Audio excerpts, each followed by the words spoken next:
अगर आप यूएस में इमिग्रेंट हैं, चाहे आप ग्रीन कार्ड होल्डर हैं, स्टूडेंट वीज़ा पर हैं, वर्क वीज़ा पर हैं या फिर अनडॉक्यूमेंटेड हैं, आप सभी के लिए ये वीडियो बहुत इंपॉर्टेंट है। 2025 में इमिग्रेशन लॉज पहले से ज़्यादा सख्त हो चुके हैं। बहुत से लोगों को सिर्फ इसलिए डिटेन और डिपोर्ट किया जा रहा है क्योंकि उन्हें अपने हक यानी कि अपने राइट्स के बारे में पता ही नहीं है। तो आज की इस वीडियो में हम आपको कुछ ऐसे ज़रूरी अधिकार बताने वाले हैं जो यूएस में हर इमिग्रेंट को मिलते हैं और हम आपको बताएंगे ताकि आप अपनी और अपने परिवार की सुरक्षा कर सकें। नमस्कार, मेरा नाम है नेहा उपाध्याय और आप देख रहे हैं एनबीटी टेक एड। तो देखिए, इमिग्रेंट्स को जो राइट मिला है उसमें सबसे इंपॉर्टेंट है चुप रहने का राइट, यानी कि राइट टू रिमेन साइलेंट। अब देखिए, अगर आपको आईसी या फिर पुलिस रोकती है तो आपको कुछ भी आंसर करने की मजबूरी नहीं है। आप साफ साफ ये कह सकते हैं कि you choose to remain silent, I want to speak to a lawyer, यानी कि आपको इमीडिएटली उसी वक्त रिस्पॉन्स देने की ज़रूरत नहीं है। आप पुलिस को कह सकते हैं कि भाई मैं अभी रिस्पॉन्स नहीं दूंगा, मैं अपने लॉयर से बात करूंगा, उसके बाद आपके प्रश्नों का आंसर दूंगा। आपको अपने इमिग्रेशन स्टेटस के बारे में भी बताने की कोई ज़रूरत नहीं है। ये हक आपको यूएस कॉन्स्टिट्यूशन के तहत मिलता है, चाहे आप नागरिक हो या फिर ना हो। अगर मैं एग्जाम्पल की बात करूं तो 2023 में न्यू जर्सी में एक महिला को आईसीई ने सवाल पूछने के लिए रोक लिया, लेकिन उसने सिर्फ वकील मांगा और उसे बिना गिरफ्तारी के ही छोड़ दिया गया। इसलिए क्योंकि चुप रहने का अधिकार आपको यूएस कॉन्स्टिट्यूशन ने दिया है। इसके अलावा जो दूसरा सबसे इंपॉर्टेंट राइट है वो है वकील मांगने का हक, यानी कि राइट टू अ लॉयर।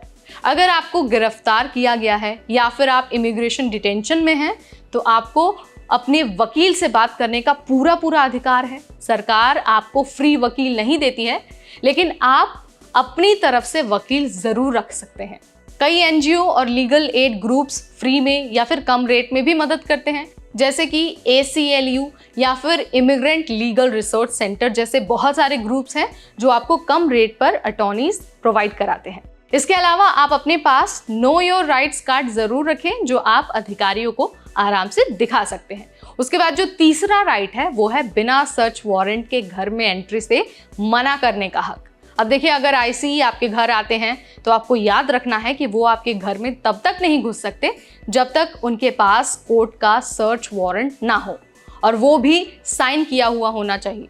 आप दरवाजे के पीछे से कह सकते हैं कि I do not consent to your entry, please slide the warrant under the door, यानी कि आप उनसे कह सकते हैं कि मैं आपको अपने घर में घुसने की इजाजत नहीं देता हूं, आप वारंट मुझे दिखा सकते हैं। अगर मैं आपको इसे एक एग्जाम्पल के जरिए बताऊं तो 2022 में कैलिफोर्निया में एक फैमिली ने आईसीई को घर में घुसने से मना किया क्योंकि उनके पास सही सर्च वारंट नहीं था। बाद में पूरा केस ही खारिज हो गया। इसके अलावा आपके पास इमिग्रेशन कोर्ट में सुनवाई का भी हक है।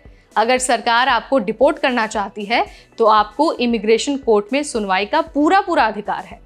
हालांकि अगर आप 2 साल से कम समय से यूएस में हैं तो आपको बिना कोर्ट के भी निकाला जा सकता है। इसलिए अगर आपको नोटिस टू अपीयर मिलता है तो उसे इग्नोर नहीं करना है। आपको ध्यान रखना है कि ये कोर्ट का समन होता है। इसके अलावा आपके पास मेडिकल और स्कूल की भी सुविधा होती है। आप भले ही अनडॉक्यूमेंटेड इमिग्रेंट हैं, लेकिन आपके पास मेडिकल और स्कूल दोनों की सुविधा होती है। अगर कोई इमरजेंसी हालात होता है तो आपका स्टेटस चाहे कुछ भी हो, यूएस के कानून के अनुसार आपको इलाज से मना नहीं किया जा सकता है। हॉस्पिटल का इमरजेंसी रूम हर व्यक्ति का इलाज करेगा, चाहे आपके पास इंश्योरेंस हो या फिर ना हो। और बच्चों की अगर हम बात करते हैं तो 5 साल से 18 साल तक हर बच्चे को सरकारी स्कूल में पढ़ाई का हक है, चाहे बच्चा अनडॉक्यूमेंटेड ही क्यों ना हो। कोई भी स्कूल आपसे इमिग्रेशन पेपर्स मांगने का अधिकार नहीं रखता है। इसके अलावा यूएस इमिग्रेशन ये भी मेक श्योर करता है कि इमिग्रेंट्स को किसी तरह का नस्लीय भेदभाव न सहना पड़े और साथ ही किसी तरह का वायलेंस भी आपके साथ ना हो। यूएस में नस्ल, धर्म, भाषा या फिर इमिग्रेशन स्टेटस के आधार पर बायसनेस करना गैर कानूनी है, भेदभाव करना गैर कानूनी है।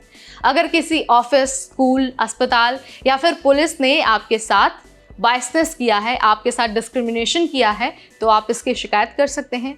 ACLU और इक्वल एम्प्लॉयमेंट अपॉर्चुनिटी कमीशन जैसे कि EEOC जैसी संस्थाएं आपकी मदद कर सकती हैं। इसके अलावा अपनी सोशल मीडिया और प्राइवेसी को लेकर सतर्क रहने का भी आपको अधिकार है। अब देखिए, आजकल एयरपोर्ट पर अधिकारी आपके फ़ोन, लैपटॉप और सोशल मीडिया अकाउंट तक चेक कर सकते हैं, वो भी बिना वारंट के। अगर आपने कोई ऐसा पोस्ट किया है जो यूएस या फिर उसके सहयोगियों के खिलाफ है, तो आपकी एंट्री डिनाई हो सकती है। तो ये कुछ ऐसे अधिकार हैं जो बहुत ज़रूरी हैं और हर एक इमिग्रेंट को मिलते हैं, चाहे वीज़ा स्टेटस जो भी हो और उनके पास डॉक्यूमेंट हो चाहे ना हो। आपको इन अधिकारों के बारे में पता होना बहुत ज़रूरी है। यहाँ पर मैंने बहुत आसान भाषा में एग्जाम्पल के ज़रिए आपको सारी चीज़ें बता दी है, समझा दिया है। अगर आपके मन में फिर भी कोई सवाल आता है और आपको लगता है कि यार मुझे ये चीज़ समझ नहीं आई, या फिर आपको ये लगता है कि यार यहाँ पर ये चीज़ मिस हो गई, तो आप मुझे कमेंट के ज़रिए बता सकते हैं।